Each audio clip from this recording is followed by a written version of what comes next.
আসসালামু আলাইকুম। আমি লাইফলাইন ওয়েলফেয়ার অর্গানাইজেশন থেকে বলছি। কিন্তু আমি কোনো অর্গানাইজেশনের সদস্য হিসেবে না, একজন সচেতন নাগরিক হিসেবে আজকে আমি আপনাদের সামনে কিছু কথা বলতে চাচ্ছি।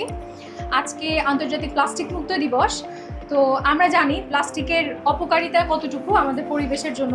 তো এই বার্তাটা ছড়িয়ে দিতে যে প্লাস্টিক আমাদের পরিবর্তে আমরা অন্য কিছু বিকল্প হিসেবে কি ইউজ করতে পারি বা প্লাস্টিক আমাদের জন্য কতটুকু ক্ষতিকর, এই মেসেজটা আমরা ছড়িয়ে দিতে আজকে একটা ক্যাম্পেইন করেছি, যেখানে আমাদের সাথে প্রায় 25 জনের মতো স্বেচ্ছাসেবক যুক্ত ছিল। আমরা মানুষদেরকে পৌঁছে দিয়েছি এই মেসেজটা যে আমরা প্লাস্টিককে বর্জন করব এবং প্রকৃতিকে হ্যাঁ বলবো।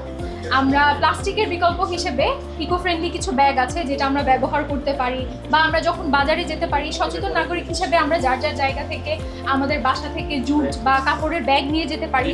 সেই ক্ষেত্রে আমাদের প্লাস্টিকের ব্যবহারটা অনেকটাই কমে আসছে, কারণ আমরা যার যার জায়গা থেকে যখন সচেতন থাকবো তখনই আসলে একটা বড় পরিবর্তন হবে। এছাড়াও আমরা আরেকটা মেসেজ মানুষের কাছে আজকে পৌঁছানোর চেষ্টা করেছি, সেটা হচ্ছে আমরা যদি আমাদের চারপাশের আঙিনা পরিষ্কার রাখি, তাহলে ওই ছোট ছোট আঙিনা পরিষ্কার থেকেই কিন্তু অনেক বড় একটা এরিয়া পরিষ্কার থাকছে। সো আমাদের মেসেজ এটাই থাকবে, আমরা যার যার জায়গা থেকে সচেতন থাকবো, আমরা প্লাস্টিককে বর্জন করার চেষ্টা করব এবং প্রাকৃতিক বা ইকো ফ্রেন্ডলি যে প্রোডাক্টগুলো আছে সেগুলো ব্যবহার করার চেষ্টা করব। সবার সুস্বাস্থ্য কামনা করছি, সবাই ভালো থাকবেন, সুস্থ থাকবেন।